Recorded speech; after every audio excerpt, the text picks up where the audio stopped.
ante todo dar las gracias a vosotros, por supuesto, por estar con nosotros y gracias al Ayuntamiento de Marbella, un año más, que se preocupa por celebrar, por recordar uno de los hechos, el descubrimiento de América, uno de los hechos más importantes de la historia de la humanidad. La conferencia la va a impartir mi compañera Mari Carmen García, documentalista, bibliotecaria, vivió toda su vida rodeada de libros, y nos va a hablar hoy de un tema, porque si ya el descubrimiento de América es un hecho tan desconocido, tan mal interpretado por no solamente fuera de nuestras fronteras, sino por nosotros mismos. Nosotros somos los primeros culpables de que no se reconozca la labor tan extraordinaria que hicieron nuestros antepasados, y además antepasados, la mayoría, esto hay que decirlo, y si sois andaluces nacidos aquí, la mayoría de hombres y mujeres que hicieron esta aventura fueron andaluces.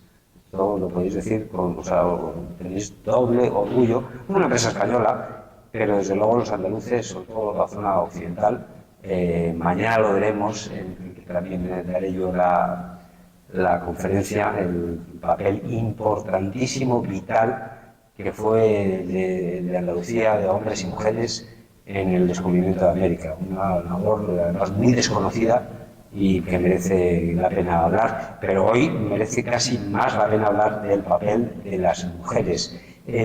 Podéis estar seguros que la primera revolución de los derechos de la mujer no ocurrió cuando dicen en la Primera Guerra Mundial o en la Segunda Guerra Mundial, cuando las mujeres, que también fueron al trabajo, a ocupar, en fin, los puestos de trabajo vacíos que dejaban los hombres para ir a la guerra. Estamos hablando del siglo XV, cuando las mujeres cruzaban el charco en un viaje que nos relatará Mari Carmen, tremendo, peligrosísimo, lleno de riesgos, para ocupar puestos que era impensable en aquella época, en el siglo XVI, para la mujer. Para la mujer, ya sabéis que en aquella época, los hombres, la mayoría eran campesinos, pero los poquitos que no eran, pues o eran bien militares, en fin, la nobleza heredaba siempre el mayor, la carrera eclesiástica, pero a la mujer solo le quedaba un papel, que era o casarse con otro hombre, y si no tenía dote, casarse con Dios, meterse en un convento. Pues lo que hicieron estas mujeres, ¿verdad? Vamos a conocer su historia, mujeres guerreras, gobernadoras, médicos, en fin, dirigían encomiendas, empresarias, hay de todo, es impresionante. Pues esto lo hicieron las mujeres españolas, la mayoría andaluzas, con nombres y apellidos, y es difícil porque realmente los cronistas de la época, los tribunales del Castillo, etc., hay muy poquita documentación, y fueron sus grandes gestas las que traspasaron, en fin, esa idea que era de no hablar para nada de la mujer, y ahora lo vamos a conocer, y seguro que os va a sorprender este papel impagable que hicieron las mujeres en uno de los acontecimientos más importantes del que todos debemos sentirnos orgullosos y para nada pedir perdón en ningún momento en la historia de la humanidad. Así que os dejo con Mari Carmen, amante de los libros, de la historia y también directora de la fundación que lleva esto de la Fundación Reinos de España. Muchas gracias, Fran. Pues buenas tardes a todos. Y quiero empezar diciendo, cogiendo esta cita que le he robado a Mario Benedetti, que todo se hunde en la niebla del olvido, pero cuando la niebla se disipa, el olvido está lleno de memoria. Y hoy vamos a hablar de esa memoria. Y vamos a empezar con por qué las mujeres están ignoradas por la historia. Primero por los historiadores, porque en los historiadores siempre aparece el nombre del cabeza de familia, que siempre era un varón. Los escritores extranjeros, evidentemente, siguen el mismo camino que los historiadores. En los registros, volvemos a lo mismo, siempre figuran los hombres. Ellas eran, aunque fueran sus mujeres, siempre era +1 en todas las listas de embarque. Y, sobre todo, y lo más importante, las supersticiones. Una mujer no podía ir nunca en un barco porque éramos las culpables de todos los males que pasaban al barco, sin dar cuenta que cuando íbamos nosotras también se hundían. Por eso siempre los mascarones de proa siempre llevan la figura de una mujer. Y la primera mujer de la que hay que hablar es la única que no estuvo en las Indias. Es la que lo dirigió todo desde Castilla. Ella reconoce desde el momento 1 la condición de sus súbditos como moradores y quiere dar estabilidad. Y después de la Reconquista, la frase que ella siempre dice es: gobernar es poblar. Y ahí empiezan sus problemas y empiezan a dictarse las leyes de Burgos. Las leyes de Burgos, con lo mismo que decía antes Fran, son 35 leyes nada más, son las primeras que hay, y el 7% de las leyes hablan sobre mujeres.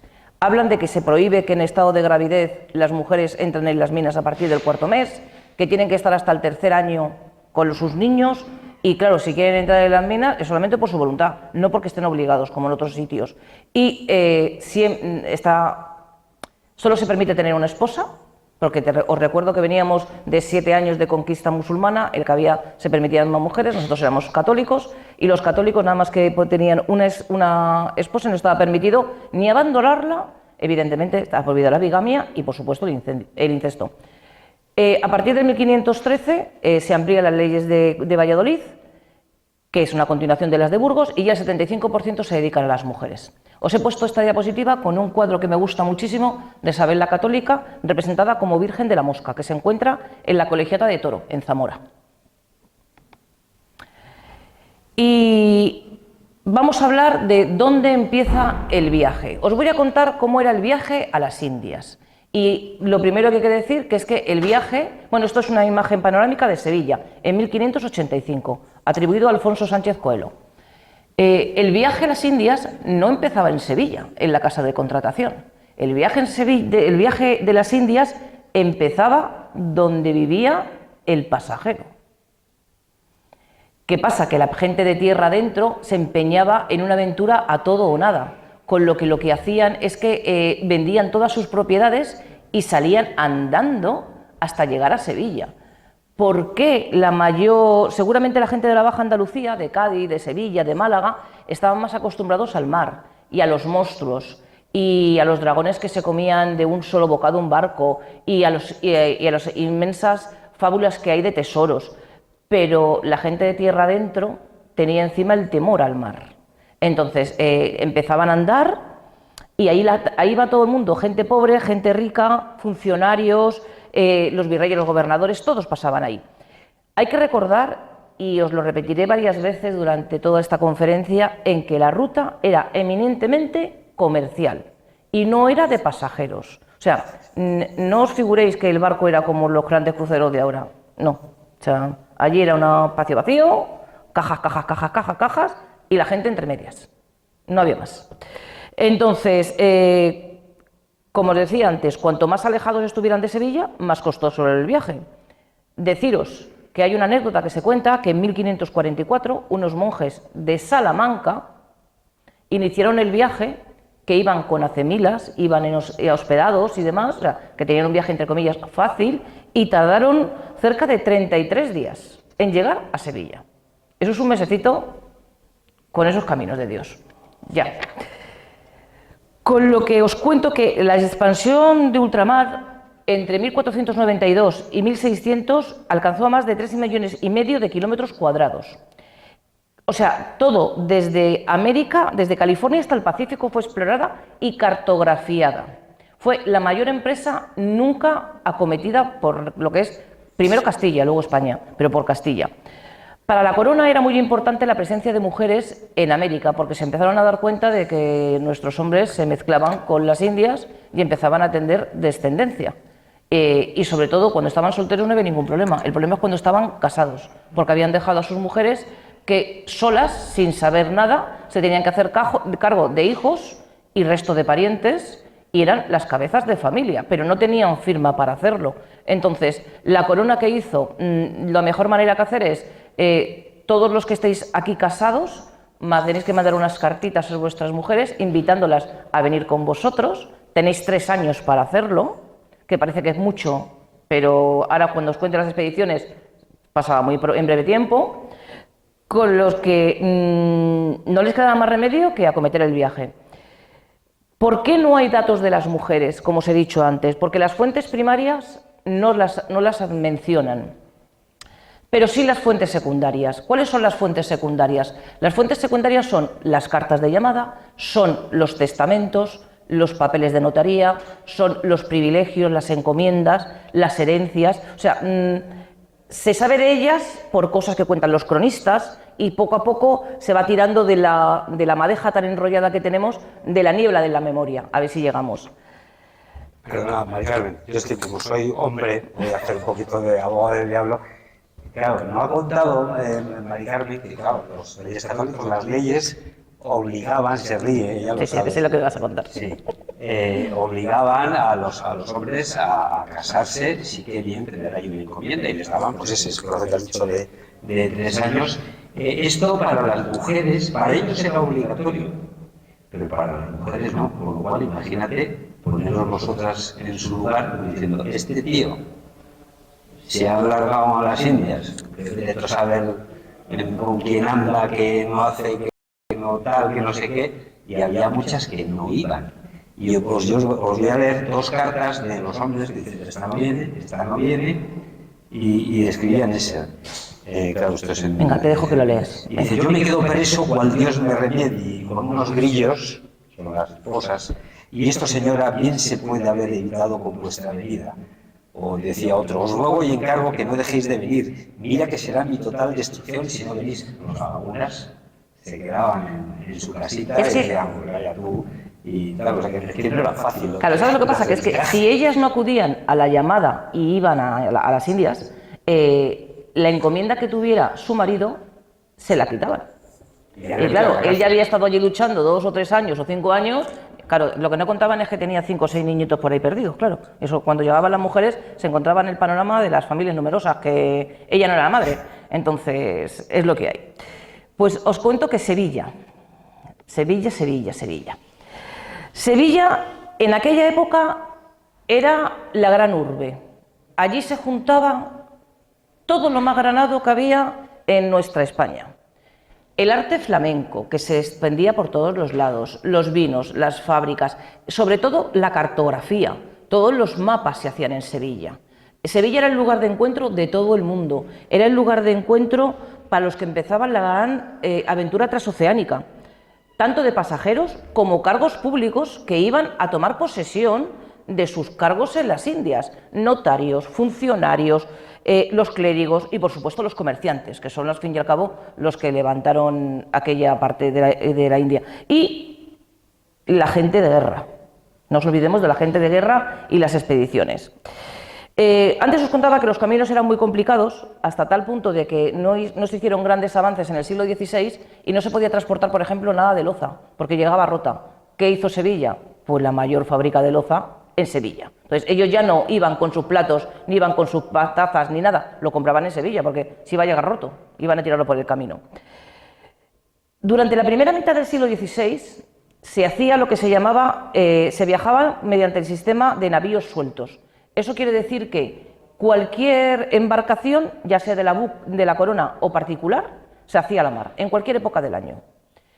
Con sus consiguientes riesgos, evidentemente, porque los vientos no son favorables, porque había tormentas, huracanes. Los famosos piratas luego os contaré que no están así, pero bueno. A partir de la segunda mitad del siglo XVI, debido al alarmante número de piratería, se obliga a armar los barcos, con lo que ya el espacio que os he dicho que antes era pequeño, pues menos todavía, ya había. Y iban en convoys. Había 2 convoys anuales, solamente 2, por eso digo que se hacía largo los 3 años, se hacían muy cortos. Uno en abril, que iba hacia Veracruz, hacia México, Nuevo México, y luego en agosto, que iba hacia Cartagena, Portobelo y el puerto de Nombre de Dios, que es la actual Panamá.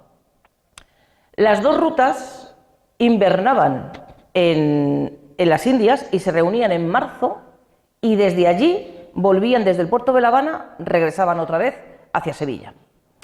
Este sistema de flotas funcionó hasta 1778. Contaros que los buques de mayor calado no entraban por el Guadalquivir, se quedaban en los puertos del puerto de Santa María o Sanlúcar. No pasaban hacia el Guadalquivir porque era imposible, quedarían fondeados. Son los primeros puertos naturales que tiene. Y con esto llegamos creo que me he saltado una. Esta es la que me he saltado. La Casa de la Contratación. La Casa de la Contratación es por donde pasa absolutamente todo en Sevilla. Pasa por ahí.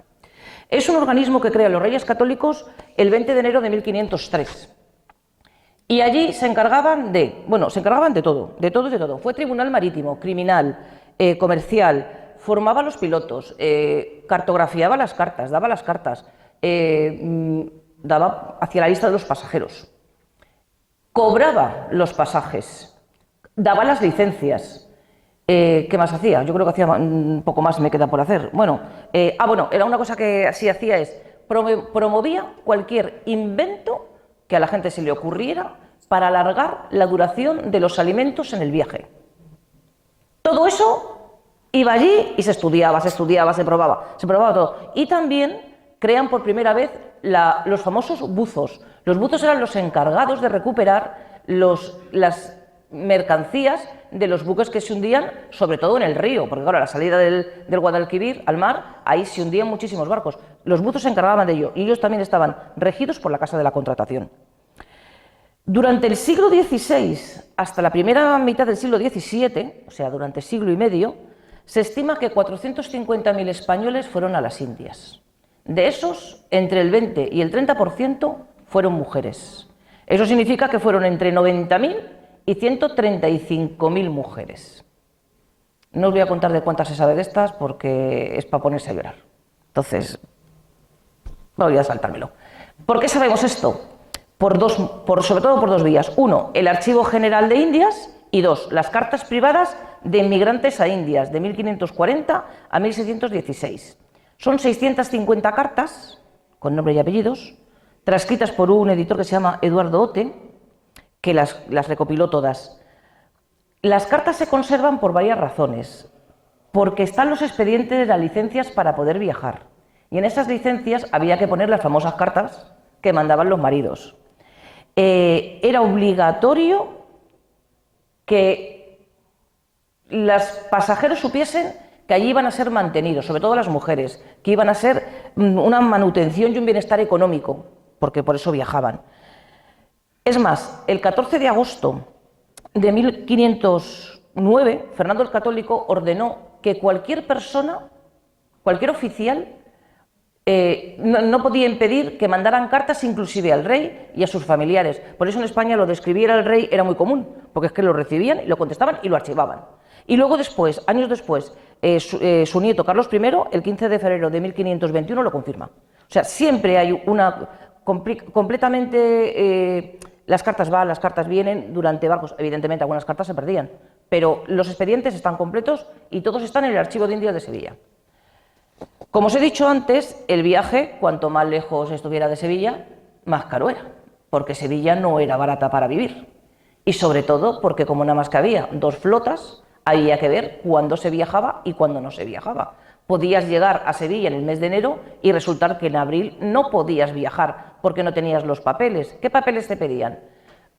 Voy a hablar primero de las mujeres. A las mujeres les pedían, evidentemente, la carta de llamada si eran casadas, el certificado de información precisa de los familiares y yo creo que nada más. A las solteras se les pedía además el expediente de soltería que le daban en sus parroquias, que sus padres y sus 4 abuelos fuesen cristianos viejos, no fuesen ni marranos, o sea, judíos conversos, ni musulmanes. Y un acta de soltería también.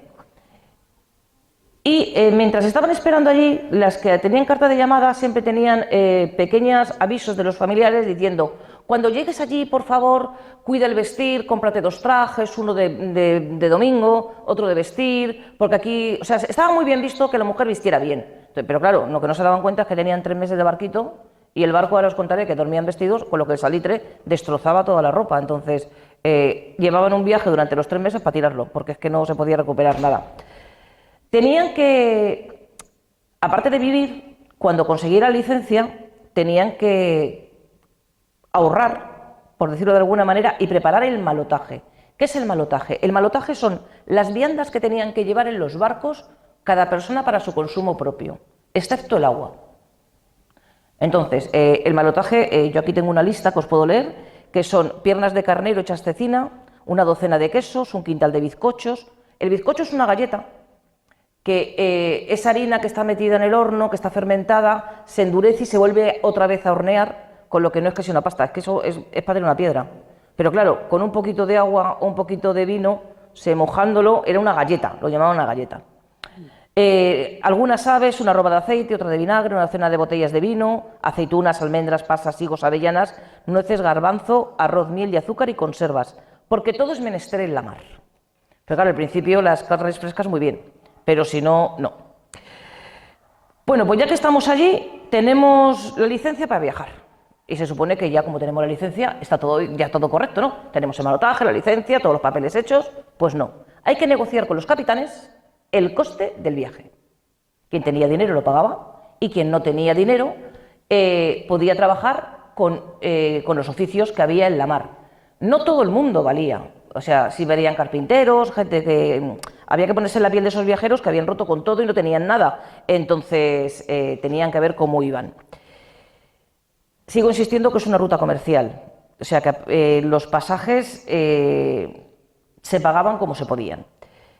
La leyenda negra, aquí cuentan que los españoles vaciamos las cárceles para meter a los presos en los navíos para ir a las Indias. Pero eso no es cierto, porque aunque sean unos cascarones y unos de nuez, eran tecnología punta en aquel momento. Es como si actualmente vaciáramos las cárceles y metiéramos en las naves espaciales a los presos que hiciesen de astronauta. O sea, era inviable, o sea, era un ingenio. El barco en sí funcionaba solo, pero era un ingenio. Había pilotos, maestres, cada uno llevaba lo suyo. O sea, aquí no valía cualquiera. Entonces, sobre todo los carpinteros y los que cosían las redes y las velas pues se les dejaba viajar. Y también se dejaba viajar a crédito. A crédito significa cuando llegue a Veracruz o cuando llegue a Cartagena, mi pariente que está allí te va a pagar. El problema está cuando llegaban y allí no estaba el pariente porque había fallecido, porque 3 años han pasado muchas cosas. Entonces se quedaban las mujeres o los hombres desvalidos sin saber qué hacer y les embargaban sus escasas pertenencias. Y allí los dejaban, ¿eh? Pues empezamos la travesía. Cuando ya se embarcan, cada uno con el malotaje, cada uno tiene su pequeña cajita de madera con sus enseres personales. Nos metemos en el barco. Tenemos 7 días de llegar desde Sevilla hasta Sanlúcar. Hasta ahí, como es el río, pues bueno, vale. El problema está que en Sanlúcar hay que parar varios días hasta ver que sean las corrientes favorables para atravesar la barrera de arena que tiene Sanlúcar, de los sedimentos del río. Hasta tal punto que miles de barcos naufragaron en el río y miles de pasajeros murieron en el río sin salir de España, porque en aquella época no sabían nadar, ni los marineros sabían nadar, con lo que mucha gente perdió la vida allí. Luego después quiero hacer hincapié a que la gente de tierra adentro, que no fuese lo de los costeros, por primera vez en su vida verían el mar y el océano. Y por primera vez en su vida dejarían de ver tierra firme. Y ahí empieza el primero de sus males, los mareos y los vómitos. Y ese malestar que dura días, y sobre todo en un barco que cruje todo, se mueve todo. Que contaros los olores que empieza a haber, porque claro, la alimentación en mal estado y todavía no está muy allá, pero después llegará la alimentación en mal estado. Pero comían cosas diferentes a las que comían en tierra. Eso es inviable. Después de 12 días, de partir de Sanlúcar, se llegaba a las Islas Canarias. En las Canarias era la última vez que se bajaba a tierra, se aprovisionaba agua fresca, leña, víveres, carne, quesos, y desde ahí ya no había marcha atrás. Y ahí ya empezaba el viaje en sí. Ahí embarcaba más gente, no solamente embarcaba en Sevilla. Y entonces, por ejemplo, contaros que, para que os hagáis una idea, en un piso de 100 metros cuadrados, meter a 80 personas, que no se conocen de nada. De pie caben, pero tumbaros, ¿eh? Empezar a tumbaros, a ver cómo os vais a tumbar. 80 personas que no conoces durante días y meses. Porque esto total duraba unos 3 meses largos y no se los quitaba nadie. Y era una carrera contrarreloj, porque cuanto más tiempo estuvieras en el mar, en peores condiciones llegabas a los puertos. Y en los puertos os esperaba otra, que luego os contaré. El espacio, he dicho que era ínfimo, se compartía con cerdos, con carneros, con vacas, con caballos, con corderos, con perros, con ovejas y con gallinas, que esas no llegaban nunca a las Indias, claro. Conejos y todas esas jaulas pequeñitas iban colgadas fuera del barco, porque dentro del barco ya no cabían. Los caballos iban abajo en la bodega. ¿Cómo era el día a día en el barco? Bueno, pues el día a día en el barco empezaba con la oración de la mañana. La oración de la mañana ponía a todo el mundo en pie, a la gente de mar, a la gente de guerra y a los pasajeros. Si los pasajeros, aunque no tuviesen nada que hacer, no se levantaban, corrían el riesgo de que los pisaran los que ya estaban en marcha, porque el espacio era mínimo. Entonces, primero era la oración de la mañana, se levantaba todo el mundo, se aseaba y llegaba el desayuno. El desayuno generalmente consistía, era un desayuno frío y era pan con aceite o la galleta con agua según iban pasando los días. Luego después la gente del mar a las cosas del mar, la gente de guerra a los ejercicios de guerra y el resto del pasaje a pasar el día como se pudiera. Los que sabían leer, leían. Los que sabían escribir, escribían. Los que sabían coser, cosían. Los que no sabían hacer ninguna de estas tres cosas intentaban que los que sí sabían hacerlo les enseñaran, porque tenían tiempo para hacerlo. Y si no, pues siempre había pues eso, gente que cantaba, gente que tocaba las guitarras y demás. Luego llegaba el Ángelus. En el Ángelus se reunía todo el mundo que separaba la actividad del barco y rezaban el Ángelus. Y después del Ángelus llegaba la comida principal. La comida principal los primeros días era abundante, fresca, se cambiaba constantemente. Luego después ya iba a empezar más rutinario. O sea, primero se comía la carne y luego después ya pues empezábamos con los garbanzos, las judías y al final se hacían muchos guisos y te lo comías sin saber lo que era. Los entretenimientos de la gente que había allí eran bastante poco. Aparte de leer, hasta que se ponía el sol que ya no había luz, se jugaba a las tabas, al ajedrez y poco más. Se tardaba 2 meses y medio en llegar desde Sevilla hasta la isla de Dominica, donde se hacía la primera parada.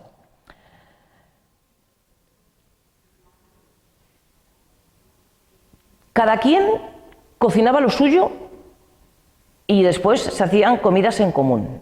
Las comidas en común evidentemente llevaban un precio y cuando no había dinero pues se pagaba con favores o con cambios de guardia o con deudas a futuro. Lo que más se consumía, que era lo más fácil de llevar, era el queso. El queso era fundamental porque se conservaba durante mucho tiempo. Y el vino, que el vino se consideraba, ojo, un alimento, no una bebida, porque con el vino se mojaba todo lo que había. Todo se pasaba por vino. Los frutos secos y las almendras también. Y por supuesto, la galleta que os he comentado antes. ¿Cómo se dormía? Pues se dormía donde se podía. Sobre todo, se dormía en cubierta, a la intemperie. Hay veces que se ponían unos toldillos que si había mal tiempo había que quitar para que no se rasgaran o se perdieran. Y se dormía vestido habitualmente. Habitualmente, si los pasajeros de dinero compraban un espacio de 2 metros por 80 centímetros, o sea, una cama, eran unas tabluchas que se ponían encima, a lo que se llamaba rancho. Por eso, cuando se dice zafarrancho de combate, hay que deshacer el rancho y limpiar el rancho para dejar sitio a la gente de guerra, porque ese espacio de 2 metros por 80 hacía falta. O sea, el liberero de los camarotes y la intimidad, cero. Los días que había calma chicha, que no se movía el barco y que no se podía hacer nada, los que leían, se les pedía que leyeran romances, que leyeran aventuras, porque a la gente le gustaba, se hacían pequeñas procesiones. Ahí se me olvidó deciros una cosa muy importante, es junto a lo de las procesiones. La religión era muy importante, hasta tal punto que blasfemar estaba penado. En un país religioso con el temor a morir ahogado, en el temor de la resurrección, que allí a todo el mundo que moría se le envolvía en una sábana, una piedra y al fondo del mar, lo de la resurrección les daba un miedo atroz. Y evidentemente la gente, cuando había tormenta, se encomendaba al Dios, a la Virgen y a todos los santos, porque era una profunda, incrementable fe en Dios.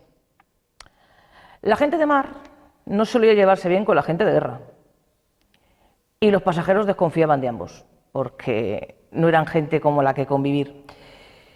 La aparición de conflictos entre los tres grupos era inevitable, hasta tal punto de que cuando se forjaban amistades eran para siempre, pero cuando se forjaban enemistades también eran para siempre. Y allí se tenían que juntar 3 meses después en tierra desconocida. Entonces había verdaderas luchas. Las condiciones higiénicas, pues ¿qué voy a contar de las condiciones higiénicas? Pues que eran espantosas y un serio problema.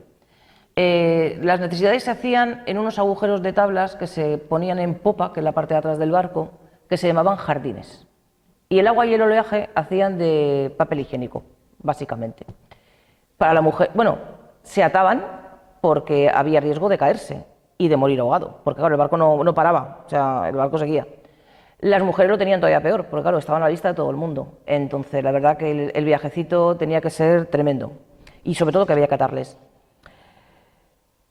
La gente no se bañaba. A ver, el agua dulce se transportaba en vasijas de loza y era bebible como los primeros 10 días. A partir de los 10 días, aquello empezaba a tomar un color amarillento verdoso que había que hervir o colar, y siempre quedaban pozos verdes. Olía fatal y había que tomarlo tapándose la nariz. Pero ojo, que escupirla o derrocharla era peor que una blasfemia, y también estaba condenado, con lo que bebías el agua como podías. Con estas condiciones no se lavaba nada más que la ropa interior con agua de mar, por eso te decía lo de los trajes, se lavaba con agua de mar. Los pasajeros pudientes se cambiaban 2 veces durante la travesía. La gente normal que viajaba no se cambiaban de ropa exterior, solamente la interior, porque dormían con ella puesta y el salitre destrozaba todo. Pues aparte del olor, la falta de higiene, la deficiencia alimentaria, el consumo de alimentos en no muy buen estado, pues había enfermedades mortales. Y miles de desdichados murieron por esas consecuencias. Pero también a todo esto hay una cosita que a mí no me gusta nombrar, pero tengo que hacerlo, y es que había cucarachas, había piojos, chinches, pulgas, ratas, que vosotros intentar dormir con todos estos bichitos andando por ahí. Sobre todo porque las ratas durante el viaje se reproducían enormemente y cada vez eran más voraces. Y sus propios excrementos estropeaban la poca comida que quedaba. Hasta tal punto de que una nave no podía darle comida a otra nave, porque condenabas a todo el barco. Entonces, aquí cada barco salía con lo suyo, aunque fuesen en convoys separados, porque había un par de leguas de diferencia, pero no se dejaba nada, ni ningún tipo. Si la navegación duraba más de lo esperado, como os he dicho antes, se llegaba en peor situación y había que dar de elegir a dar de comer y de beber o a las grandes caballerías o a las personas. Las grandes caballerías son caballos, bueyes y vacas, que con mucho esfuerzo se las sacaba de la bodega para que las diera un poco el aire, porque claro, según llegaban a las zonas cálidas, las bodegas eran insalubres, eran húmedas, aquello fermentaba por todos los lados, hasta tal punto que hay veces que si había más de un caballo y más de 2, pues alguno se mataba, y por lo menos durante 2 días, porque no duraba más, había carne fresca en el barco, porque a partir del segundo día también podíamos tirarlo todo porque ya no se podía. Eso sí, se pescaba mucho, se pescaba un montón. El vino se tornaba vinagre por el calor. Los tocinos y los sebos se derretían. Y las personas enfermas yacían esperando su hora entre sus propios excrementos. Por eso se llamaba la carrera de las Indias. Yo solamente quiero recordaros una frase que a mí me ha gustado mucho cuando estuve preparando la conferencia, y era: aquellos hombres fueron hombres ordinarios que hicieron cosas extraordinarias. Porque creo que enfrentarse a ese viaje en esas condiciones, un señor de Cáceres, que no había visto el mar ni de cerca, tenía que ser tremendo. Bueno, pues llegados así, se llega a las Antillas. Después de 3 meses hemos llegado a las Antillas. Ahí se hacían grandes banquetes y ahí empezaban los problemas de verdad. Porque después de estar un montón de meses sin comer, nos poníamos unos banquetes que nos poníamos malos y nos moríamos. O cogíamos fruta, que no hemos visto en la vida, pero estaba muy buena, nos empachábamos y nos moríamos. Y si estábamos más de X tiempo en un puerto, nos moríamos. ¿Por qué? Porque de repente llegaba una oleada de barcos, llegaban 6 o 7 barcos juntos, que había que limpiar y aquella zona era insalubre. Es más, hasta el punto de decir que en Veracruz, que era el puerto desde donde se llegaba a Nueva España, Nuevo México, decían que no podías pasar más de 1 hora, porque allí se cogía de todo, el tifus, el cólera, la malaria, todo, se cogía todo allí. Y desde allí las flotas se dividían. Los que iban a Nueva España, que es México, paraban en Veracruz. Los de los galeones de tierra firme iban a Cartagena. Y ahí ya se iban quedando, pues eso, en La Habana, en Santo Domingo, en Puerto Rico, en Portobelo, en el Nombre de Dios, que es el actual Panamá. Para muchos pasajeros ni siquiera había terminado el viaje, porque los que iban a Argentina todavía les quedaban coger otro barco y luego andar hasta llegar a Argentina. Y lo mismo te digo de Chile.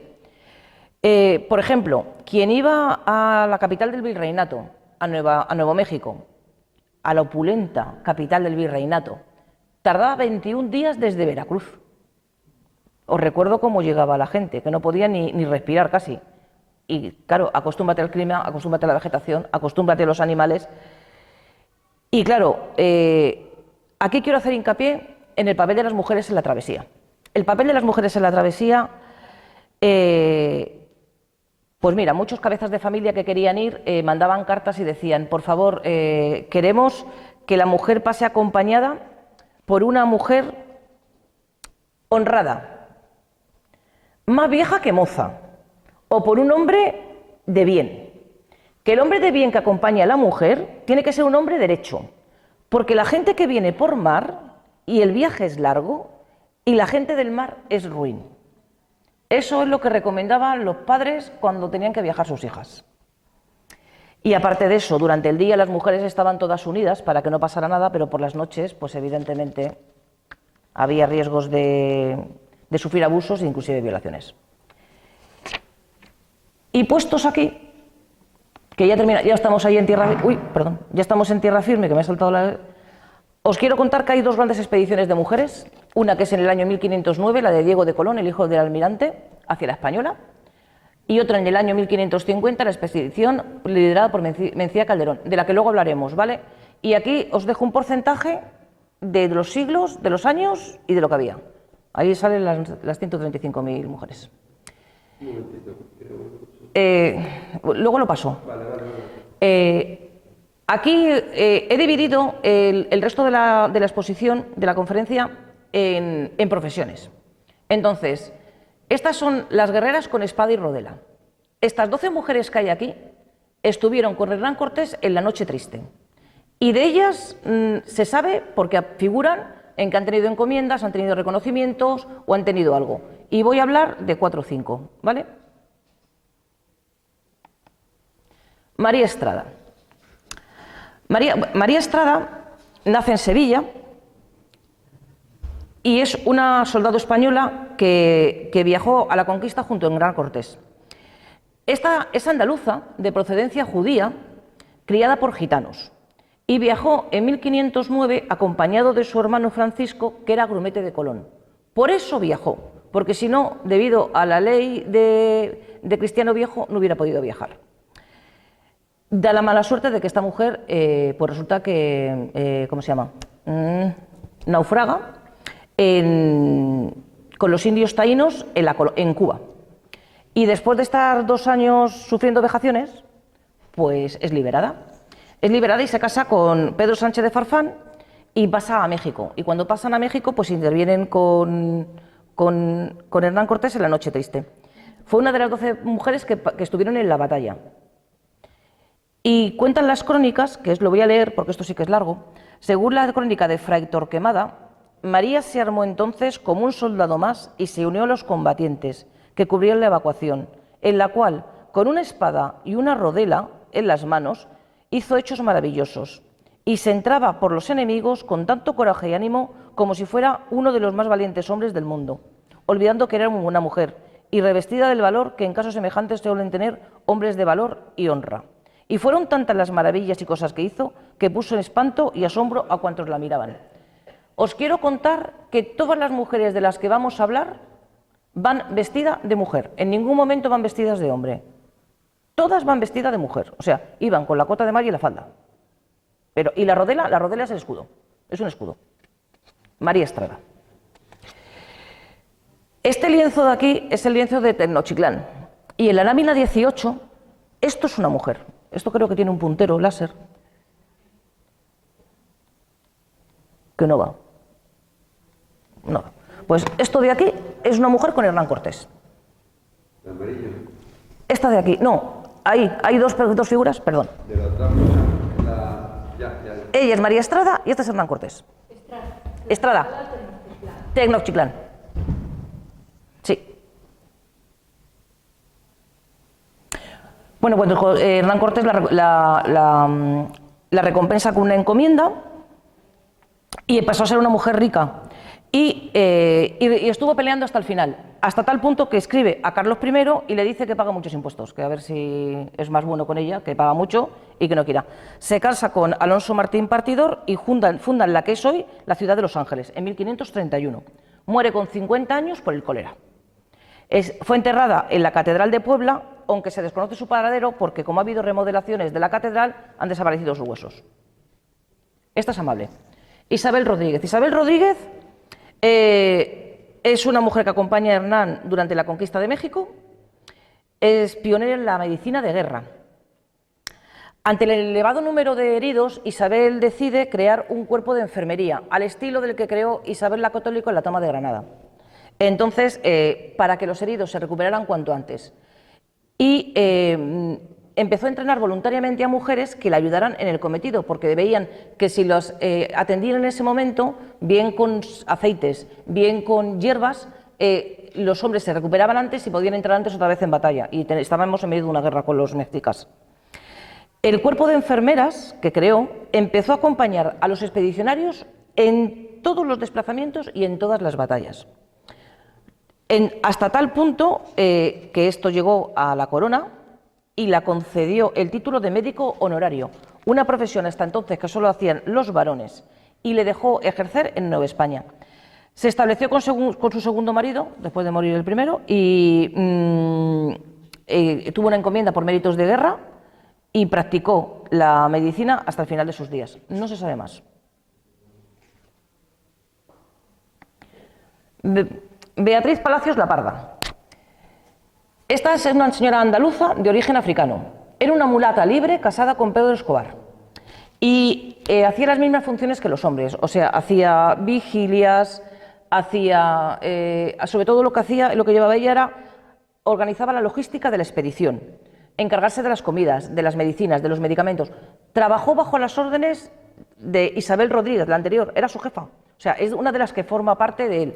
Y es otra de las que está en la guerra de la Noche Triste, ¿vale? Y tampoco se sabe mucho de ella, simplemente que era mulata y que ella no tuvo ningún problema por ser mulata, casada con un soldado. Beatriz Bermúdez de Velasco, la Bermuda. Bueno, veréis que hay muchas Beatrices, porque todas se llamaban Beatriz, y todas tenían apodo. Esta es una andaluza que se une a Cortés, su esposo Francisco de Olmos, y se pasan al asedio de Tenochtitlán también. Y esta es que era una mujer muy menuda y lo que hacía es que animaba a la gente a luchar y a pelear. Y lo que dice es: vergüenza, vergüenza, españoles, ¿qué es esto que vengáis huyendo de una guerra, de una gente tan vil, a quien tantas veces habéis vencido? Volved a ayudar y a socorrer a vuestros compañeros que quedan peleando, haciendo lo que deben. Y si no, por Dios os prometo no dejar pasar a hombre de vosotros que no le mate. Que los que son tan ruin gente vienen huyendo merecen que mueran a mano de una muy flaca mujer como yo. Esto lo escribe Cervantes de Saavedra en Crónicas de la Nueva España. Le he puesto porque me parece que es interesante. Y llegamos a la única que no es española, la Malinche. Llegamos a una que no es española, pero que estuvo con ellas. Es una de las 12 que aparecen. Entonces, la Malinche, que en México una parte la considera que es una traidora, yo creo que no es ninguna traidora, porque la primera que fue traicionada por su gente fue ella. La Malinche nace sobre el 1500, cerca de Veracruz, y con 4 años pierde a su padre, que es un cacique, porque ella viene de la nobleza, es un cacique, fallece. Evidentemente su madre se vuelve a casar y tiene un hijo varón, con lo que es la hijastra, y es una persona incómoda en esas sociedades, y la venden. Y su madre y su padrastro la venden a un grupo de traficantes de esclavos provenientes de Silachango, otra región al sudeste de México.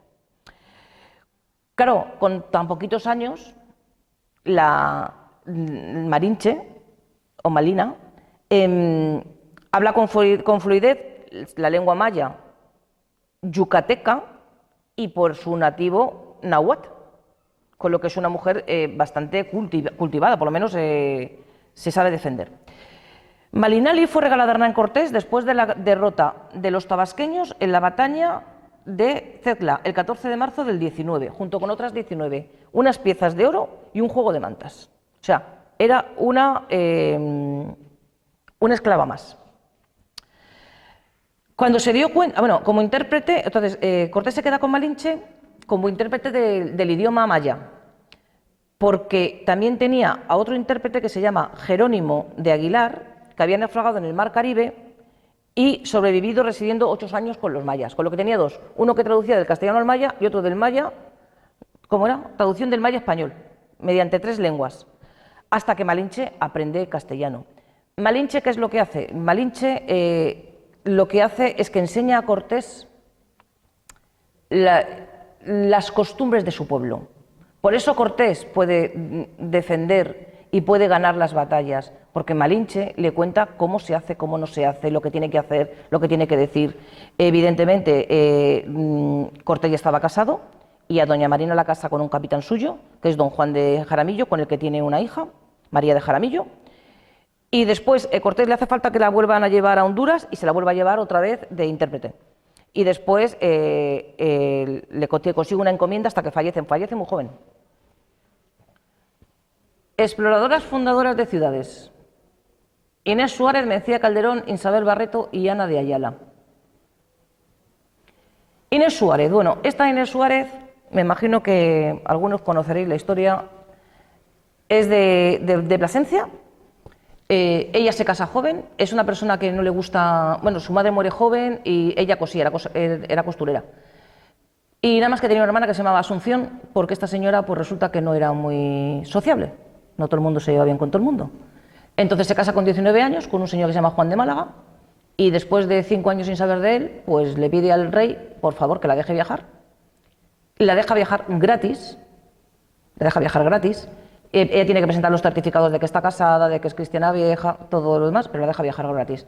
Y entonces ella viaja y ahí le cuentan que en la batalla de las Salinas su marido ha muerto y le dan una pequeña encomienda pues por ser viuda de militar, de soldado. Con tan buena fortuna o tan mala fortuna que su vecino era una persona que hablaremos mucho de él, que es Valdivia, Pedro de Valdivia.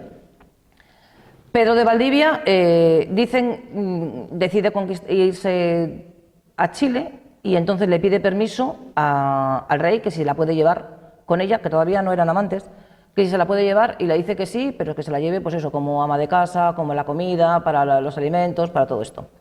Ella viaja con él, se hacen amantes durante el camino y ella le ayuda en todo lo que puede, hasta tal punto de que Valdivia tiene muchos enemigos y uno de ellos intenta matarle.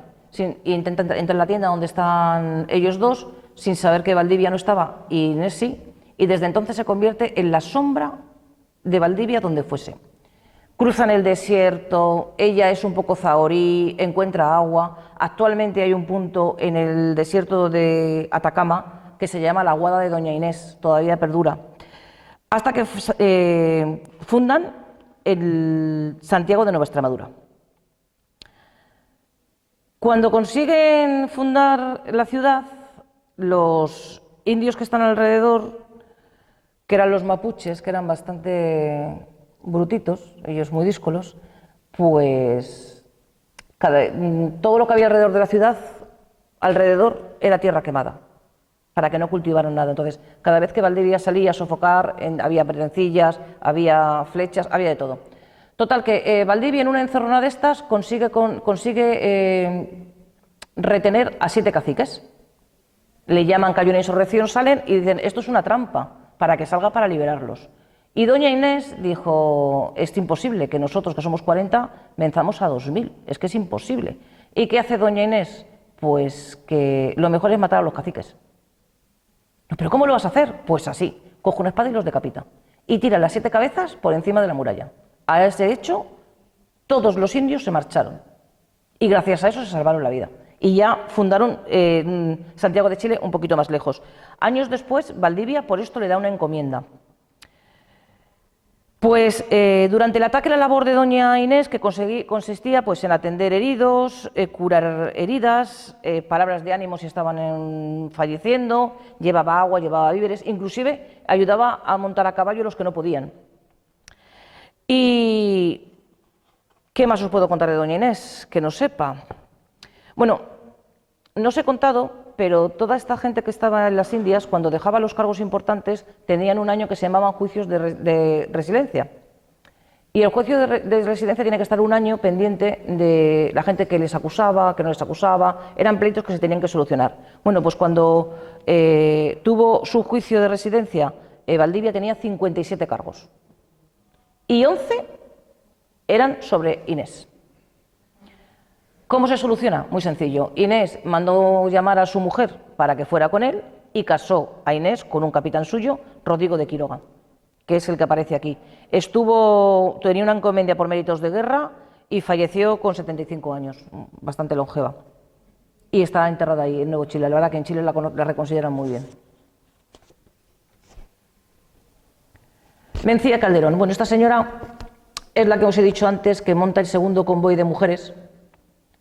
Y lo que hace que sea trágica su caravana de mujeres es que ella naufragan, las retienen los piratas, está 5 años retenida en tierras de Portugal y al final tienen que salir andando y recorren 1.700 kilómetros a pie a través de la selva. Total, que de 300 personas llegan a Asunción solamente 44. Entre ellas solamente 22 mujeres. O sea, fue un desastre.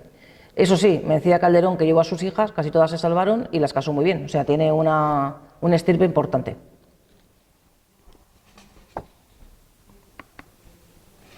Isabel Barreto.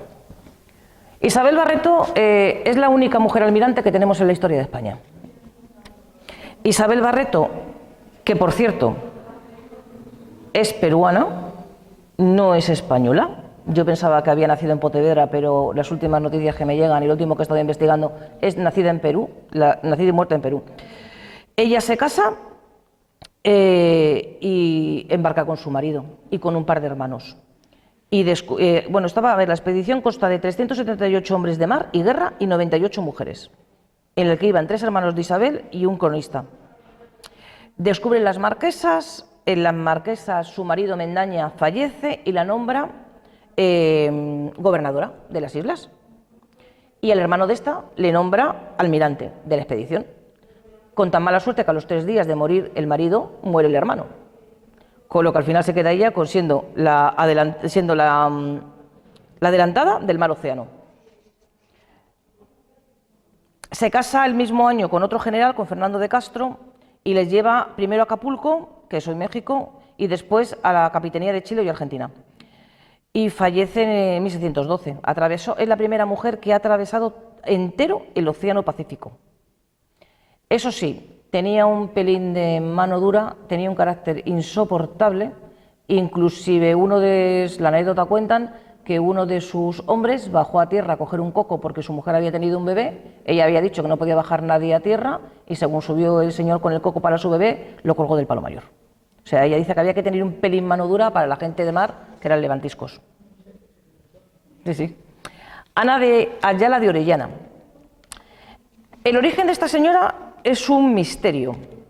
Unos dicen que era de origen humilde, otros dicen que era noble, otros dicen que era una prostituta. Lo único que es cierto es que vivía emancebada en Sevilla con Francisco de Orellana. Orellana había hecho la primera expedición del Amazonas, descubriéndolo, y quería hacer una segunda en sentido contrario. Y ambos se casan en Sevilla y ella la acompaña. En la expedición parten a bordo 400 hombres y bastantes mujeres. ¿Qué pasó? Pues que se pierden en los brazos que tiene el Amazonas, dan vueltas, agotados, el clima, los indios, los mosquitos. Total, que el propio Orellana, una flecha envenenada le alcanza, mueve por unas fiebres y la propia Ana le entierra debajo de un castaño a la orilla del río. Consiguen llegar, desde muchas vicisitudes, consiguen llegar hasta el mar. Y Ana tuvo la valentía de escribir una carta al rey y le afeó la falta de medios de la expedición. También es que llegaron 44 supervivientes de 400. También hay virreinas. María Álvarez de Toledo, de la que voy a hablar, Juana de Zúñiga, que es la escultura de abajo blanca, que está en la Cartuja de Sevilla, y Beatriz de la Cueva, que es la segunda esposa de Pedro de Alvarado. Pues María de Toledo, la desdichada, es la primera virreina de las Indias. Esta señora es nieta del primer duque de Alba y entonces se emparenta la casa de Alba con la casa Colón. Llega la nobleza a las Indias, pero Diego Colón está siempre yendo, viniendo, batallando, con lo que la deja sola, con lo que está durante más de 7 años sola al frente de la española. Inclusive ella, cuando escribe, firma como María de Toledo, la desdichada. Cuando muere Diego Colón, todos sus hijos son menores de edad. Y ella, ¿qué hace? Toma las riendas de la familia y en 1530 decide regresar a España para seguir con los pleitos que tiene con el fisco, para conseguir para sus hijos pues, las encomiendas y de valores. Al final consigue que a sus hijas le den 500.000 reales, a su hijo también, y también el hábito de la Orden de Santiago. Ella está ausente de Santo Domingo desde 1530 hasta el 1544, 14 años. Y cuando regresa la encomienda está hecho una pena, entre los que estaban de dentro que han robado, los que estaban de fuera que también han robado, o sea, tremendo. Y nada, y tuvo que volver a empezar de cero. Y es la que se encarga de los restos de Diego Colón y de Cristóbal Colón, que después de haber Cristóbal Colón devuelto en Valladolid, enterrado en Sevilla, ella los reclama, se los lleva a Santo Domingo, luego vuelven a Cuba y luego vuelven a España. O sea, que el pobre Colón también lleva un trajín de la Ceca a la Meca. Y ella es la que se encarga de los restos, tanto de su marido como de su suegro. Ay, perdón, ¿qué me he pasado yo? Enseñantes. La educación de las niñas indígenas: Catalina de Bustamante, Elena Medrano, Luisa San Francisco y Ana de Mesa. Son las 4 maestras que hay. La primera es Catalina de Bustamante. Catalina de Bustamante, ella es extremeña, de Llerena, de Badajoz, y parte con su mujer, con su marido y con sus 2 hijas y 2 hermanas hacia Santo Domingo. Allí se queda viuda y empieza a dar clases a soldados para formarles. Y empieza la formación, aparte de soldados y de residentes, también de niñas indias. Estamos aproximadamente en 1526 y Hernán Cortés ya ha terminado con la conquista de México, ¿vale? Entonces, Hernán Cortés estaba preocupado por combatir la poligamia. Y en una de estas remesas de voluntarias que llegan para intentar combatirlo, llega Catalina. Catalina, al ser seglar de la congregación, consigue que la cedan la cesión del Palacio de Texcoco y hará un colegio femenino solamente para niñas indias. Pues a nuestra protagonista pues les enseñaba a leer, les enseñaba a escribir, a coser, a cocinar, a cantar, poesía, todo lo que se tenía que saber en aquella época para hacer. Ella tuvo un pequeño problema y es que el alcalde de un pueblo pues raptó a una alumna suya que se llamaba Inesica y a su criada, lo que se encaprichó y la raptó. Y ella pues puso una denuncia, la denuncia se archivó, ya escribió al rey, con la buena suerte de que la carta no la recibe Carlos I, sino la recibe su mujer, Isabel de Portugal. Isabel de Portugal toma cartas en el asunto y empieza a mandarle gente, a mandar dinero para que siga formando, para que no vuelva a pasar, que esto no puede pasar en el territorio español. Y entonces la reina manda un equipo de educadores para aumentar el número de estudiantes hasta 4.000 mujeres indígenas. A mí me parece una barbaridad. En aquella época 4.000 mujeres indígenas. Pero vamos, y funda 10 colegios, ¿eh? Hasta tal punto de que Catalina vuelve a España y la recibe la misma reina. Y vuelve, pues eso, con todo más. Es más, nuestra pobre maestra muere por una epidemia de peste en 1545. Fundadoras de conventos. Pues a ver, no todas tienen la suerte cuando llegan de encontrar a las personas que se van a hacer cargo de ellos. Y las mujeres, cuando se ven desamparadas, tienen dos opciones. En aquella época, o se meten a prostitutas o se meten en un convento. Entonces llega un momento en que las acogen a todas en conventos y en instituciones religiosas, hasta tal punto que llega a haber, lo tengo por aquí apuntado, llega a haber cerca de 22 conventos de 1570 a 1600, o sea, en 30 años se fundan 22 conventos, en México solamente, Claro, los conquistadores muy bien, pero los hijos y las nietas ya no estaban en tan buenas condiciones. ¿Qué es lo que tiene de bueno los conventos? Que es la primera fusión de la gastronomía. Cada convento tenía su especialidad y aquí sí se empieza a fundir la gastronomía que tienen las niñas indígenas de cómo hacen sus dulces y cómo hacen sus empanadas con la forma de hacerla de las castellanas. Y aquí os voy a hablar de Inés Muñoz, la Ceres peruana. Inés Muñoz era cuñada de Francisco Pizarro, pues estaba casado con un hermano por parte de madre de Francisco Pizarro. Ella estaba instalada en Lima desde la fundación de la ciudad con su marido. Francisco Pizarro vivía en la casa lo vivía ella, hasta el momento que matan a Pizarro, que los matan los seguidores de Diego Almagro, y ella es la que evita que tanto a su marido como a Pizarro los ultrajen los cuerpos y los entierra. Y se encarga del cuidado de los dos hijos de Pizarro, hasta que consigue mandarlos a España. Ella, cuando llegó a las Indias, llevaba pues unos olivos, llevaba un poco de trigo, un poco de cebada, y empezó a plantarlo para hacer las grandes plantaciones. Llegó a ser una mujer muy rica, muy rica, muy rica, muy rica. Y cuando murió su segundo marido, fundó el monasterio de Nuestra Señora de la Concepción, y falleció con 80 años.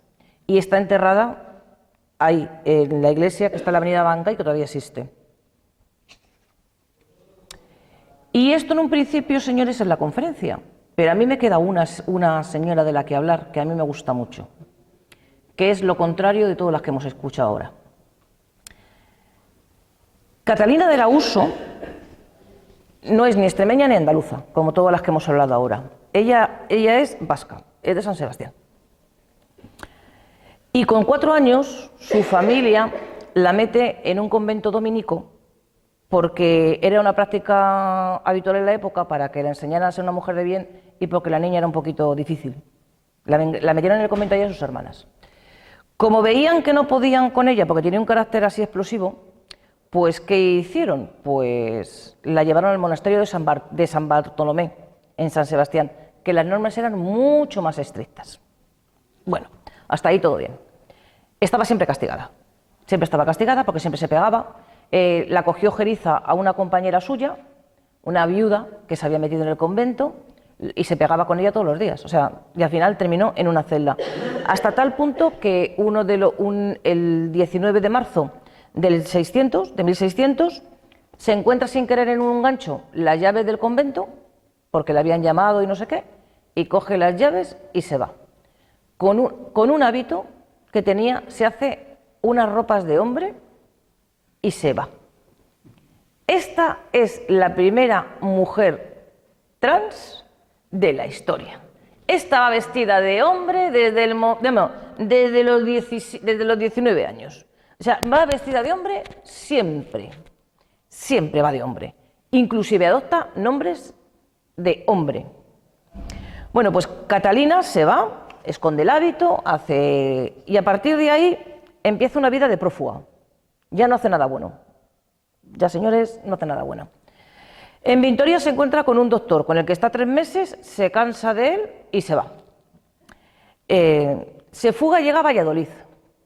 En Valladolid está como paje del secretario de Felipe III, disfrazada de varón bajo el nombre de Francisco de Loyola, y estuvo durante 7 meses, hasta que un día se encuentra de frente con su padre, que no la reconoce, porque en las fotos, que este es el retrato, este es el busto que hay en San Sebastián, pues no es muy agraciada, la tenían en el convento desde los 3 años, visitas las pocas o las justas o las ningunas, y ella dice que tomó un remedio para secarse los pechos, que fue muy doloroso pero muy efectivo. O sea, irreconocible.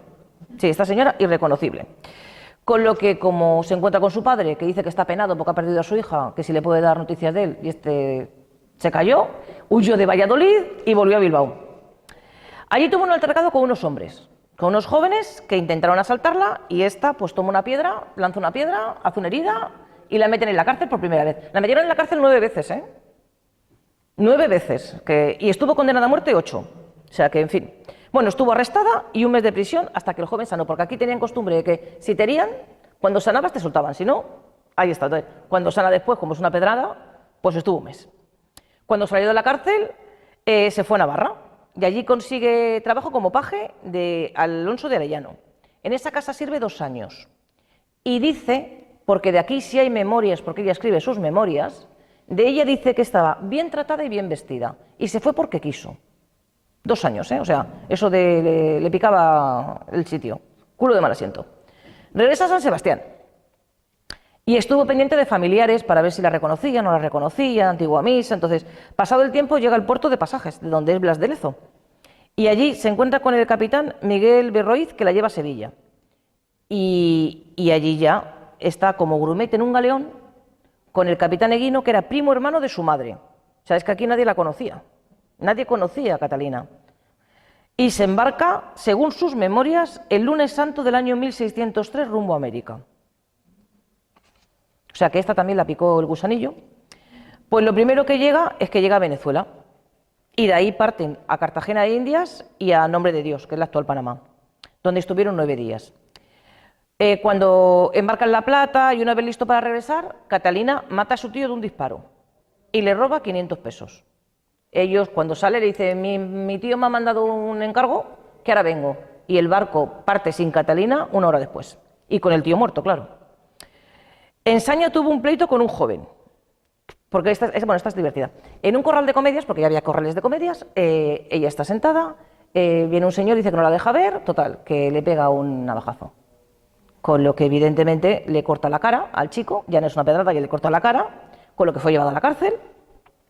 Y a través de unas gestiones consigue liberarla siempre y cuando se casara con Beatriz de Cárdenas, que era la dama de su amo y tía del sujeto al que había roto la cara.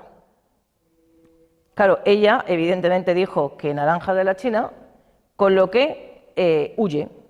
Y su amo le pone una tienda en Trujillo, en la ciudad de Trujillo, donde está más o menos bien. Pero es que aquí, como somos cabezotes, el sujeto al que había cortado la cara, que os he dicho hace un momento, va a buscarla acompañada de 2 amigos. Y ella mata a uno de los amigos. Con lo que, ¿a dónde termina? En la cárcel. Claro. Después de salvarla nuevamente su amo, que le da dinero, la envía a Lima. Pero claro, esto es que va recorriendo todos los puntos. La envía a Lima, que era la capital entonces del Virreinato de Perú. Y ahí ya se hace soldado.